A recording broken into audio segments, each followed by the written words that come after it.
Hello, it's your friendly neighbourhood piano teacher.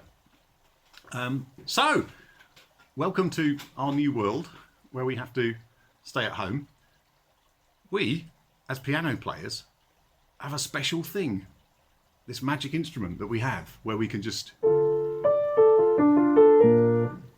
play the piano. And I wanted to send a little message out because, as you know, I'm not exactly an early adopter when it comes to technology. And I haven't quite got the hang of the Skype lesson thing, although I am working on it, and I think progress is going to be made soon.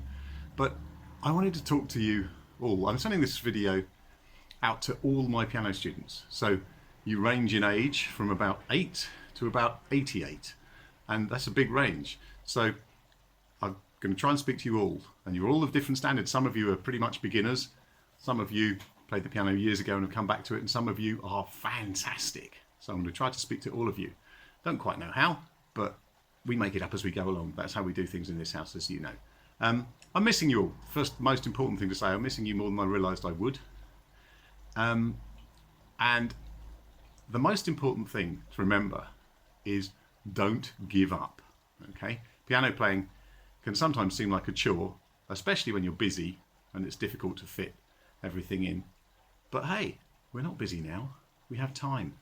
And over the history of piano playing, people have spent a lot of time on their own. It's the best instrument there is for when you've got to stay at home and you have to stay indoors and not hang out with people. So make the most of that, because now's your time. For many of us, children and adults alike, we may never have this amount of time again. So we have to think of it. I know I'm trying to sell it to you, but we have to think of it as an opportunity to do something amazing. And believe me, having done it for all of my life, piano playing is keeping me together. It really is. And I'm able to, I hope, help other people a little bit through this, whatever it is. And that's a cool thing. So do not give up. Practice.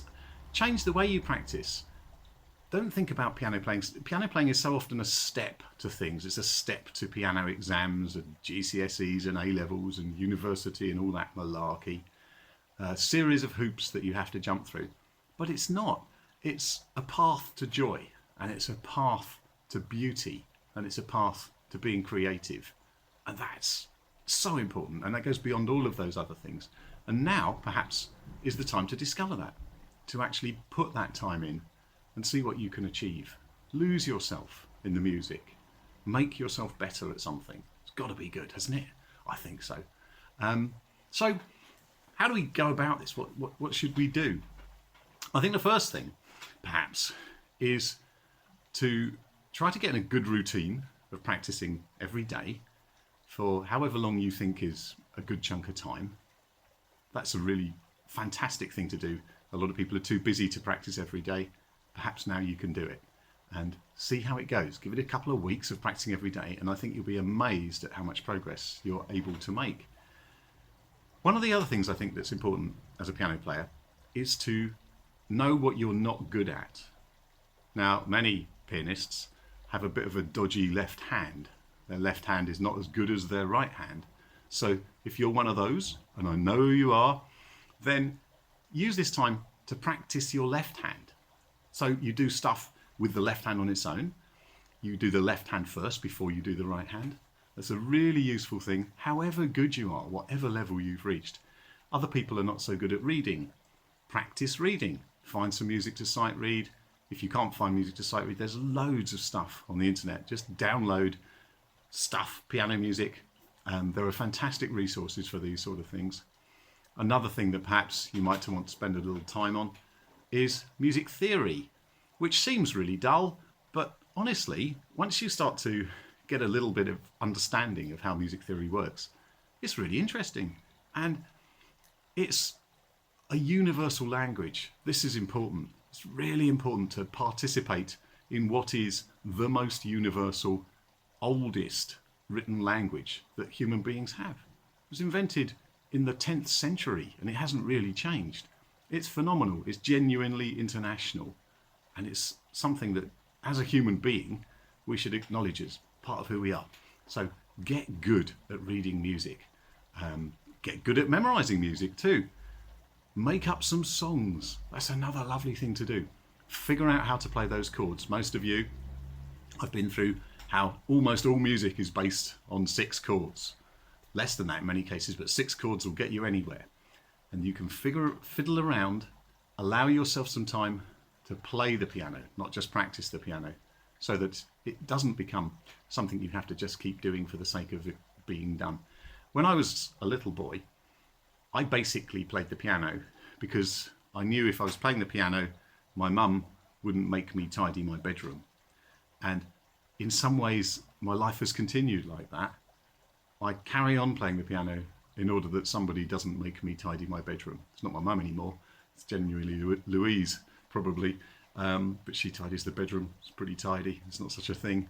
But I'm still doing the same thing. Why not try that? See if you can do that. And your mum might make you stop. Let you stop tidying the bedroom. Let you off some chores.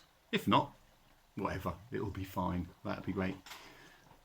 Another thing I think you can spend some time doing is listening to lots of other kinds of classical music. You can listen to whatever kind of music you like, of course you can, but listen to some classical music if you're not necessarily a classical music person or you haven't done a lot of it.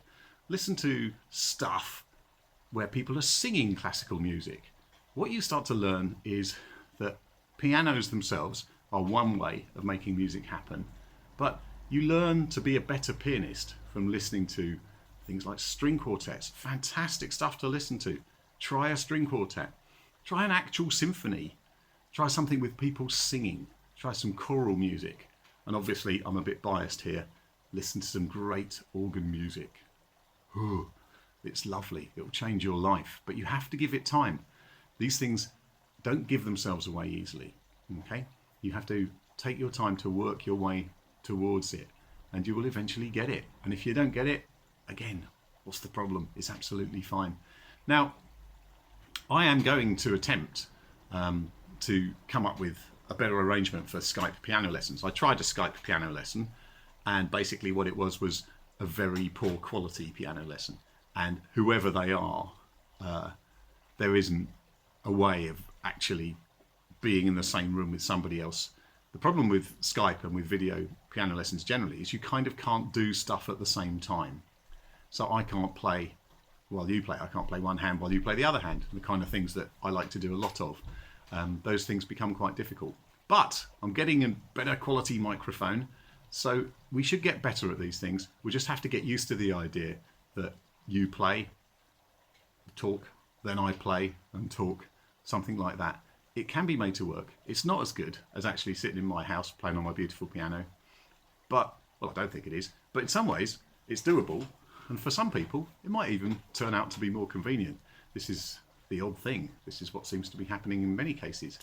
It becomes a different way of doing something. I will, if I may, continue to send out the occasional message to encourage you to carry on playing the piano, because that's my job. That's what you pay me for, or your parents pay me for, is to encourage you. I'm essentially somebody who listens to your playing, hopefully advises you to do certain things. But here's a secret that I will now share with you. As human beings, everything, not just piano playing, but everything we learn to do, we learn to do ourselves. We find our own knack. Now, people like me, teachers, don't like to talk about this too much, because you think, well, why do I need a teacher if I can find out for myself? You can figure it out. You can. Just by sitting there and doing it, you will get good at it if you don't give up. What I can hopefully do, and I think I'm good at this, I've been doing it a long time, is encourage you and make you want to. And that's my job, okay? I can talk to you about the shape of your fingers and what you do with your wrists and all of that malarkey until I'm blue in the face. But in the end, if you don't see a value in choosing to do something like this, you won't do it. That's cool, absolutely cool. So please carry on playing your piano. I will be back to you. I will be in contact with you one way or another, talking about how the progress of the video sessions are going along. It may well be possible that we can make that happen, maybe not as regularly as we were doing before, but to get us through this thing, whatever it is, and to do it purposefully, and to use this this time where we've all got to keep safe, we've all got to keep indoors, we've all got to look after each other a little more than we ever have certainly in my lifetime. Quite extraordinary. And let's use our pianos as a way to do that, as a way to help ourselves, and as a way to make progress through this thing, whatever it is. Anyway, I literally can't wait to see you, and I will keep in touch, and I send you all my love.